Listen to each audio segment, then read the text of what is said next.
American Express is well known for giving massive credit limit increases. And for many of us that are in the credit card space, this is a godsend.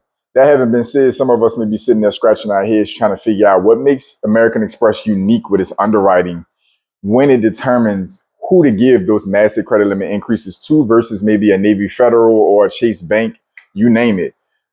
American Express has a pretty unique feature to them that allows them to underwrite in a way that no other card issue up to date of this recording is able to do. And I want you to understand it because it will allow you to navigate the behavior you need to demonstrate to continue to get those 3x increases from American Express.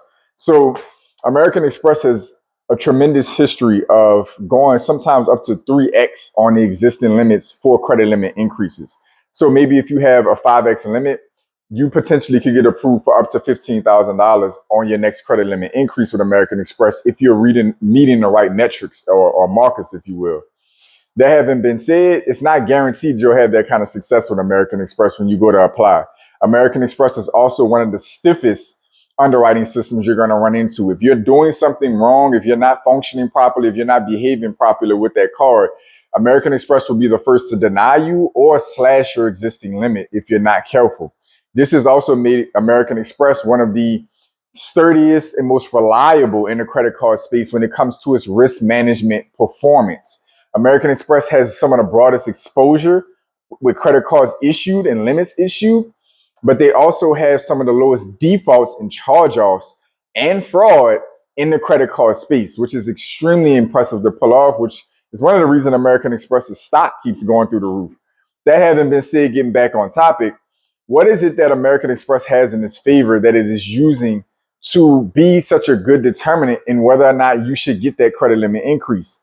And it's called a closed loop system. It's pretty simple. It's basically that American Express has the gift of being the issuer, the acquirer, and the payment system all in one company. Basically meaning they're the ones issuing the card, they're the one that acquired you as a customer, but they're also the one you're going to spend through. This allows them to have a very, very unique data set that most other credit card companies don't have. If you think about a Navy Federal and the fact that it's one of the, high limit kings in the space, Navy Federal does not have the gift of you actually making, payments or doing your spending through their network. They're still relying on a Visa or a MasterCard. So they're flying a lot more in the dark or in the blind on their credit limit increases than American Express. This allows American Express to have a unique ability to see who their credible and quality card users are. And this is important for you as a card user because this means that American Express is able to lay eyes on you in ways that a Navy Federal, again, or a Chase Bank can't. So we do know Discover also has this ability, but Discover does not target the same base of clients that American Express does. American Express is leaning towards younger and more affluent clientele base. So they're looking for those with big spenders and high incomes and high credit scores. Discover, not so much. So that having been said, American Express, if you are looking to have tremendous success with them or continued success with them, you have to keep in mind this closed loop system when you're using the cards. Using the card for larger purchases, paying that card off down significantly or all the way off is going to be extremely effective when it comes to growing your relationship with American Express, where you're spending your money. This is another thing that's going to be important. I've talked about sometime in the past. Are you spending at places that gives an indication that you're somebody with a higher net worth or a higher income? Or does your spending indicate that you're living on a steep budget or you're poor? You want to be mindful of this. I'm not encouraging you to go out and spend money you don't have or spend at places you don't shop at.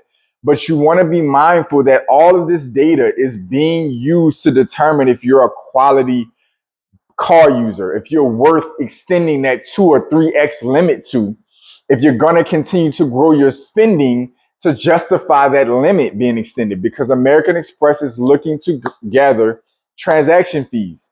It is looking for those interchange fees.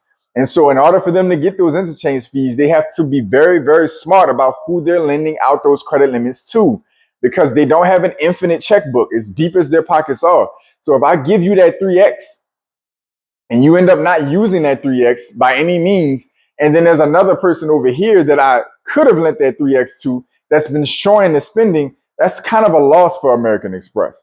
So what I'm doing is presenting this to you from, as I always do when I talk about these high limit credit, these credit limit videos, is to give you the context of the psychology of the lender so you can understand what they're looking to achieve and you can adjust your behavior accordingly. So I want you to comment down below and let me know what your experience with American Express has been like. Have you noticed a trend of having, great limits with American Express and your spending kind of aligning with that, where you're spending, how you're spending?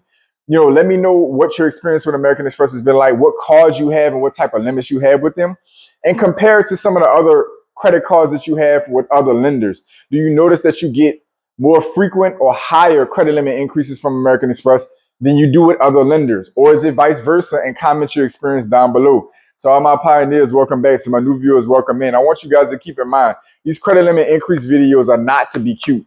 We're looking to position ourselves to have the access to quality financial resources so we can advance our financial journey. We're not doing this to be cute. It's not a vanity metric. We got $20,000, $30,000, $40,000 limits on various cards. That's fine. What are you doing with it? How are you using that access to those financial resources to grow your finances, to grow your wealth, to increase your net worth, and in turn, increase your quality of life? So comment down below also and let me know how having higher credit limits with these quality credit card issuers and companies, how it's impacted your overall finances. How is it, advanced your financial picture? Comment that down below as well. Other than that, I want you to like, comment, share, subscribe. If it gives you the option, boost the video. I want you to support the channel so this channel can continue to support you. If you want to tie in with me on another platform, the link's down below for you to join me on Instagram, where I'm putting out more content and also slowly kind of putting out more, information around my personal life, my professional life, and, other news and data that I don't always cover on YouTube. But other than that, I want each and every one of you to stay focused, stay in motion. I'll see y'all soon.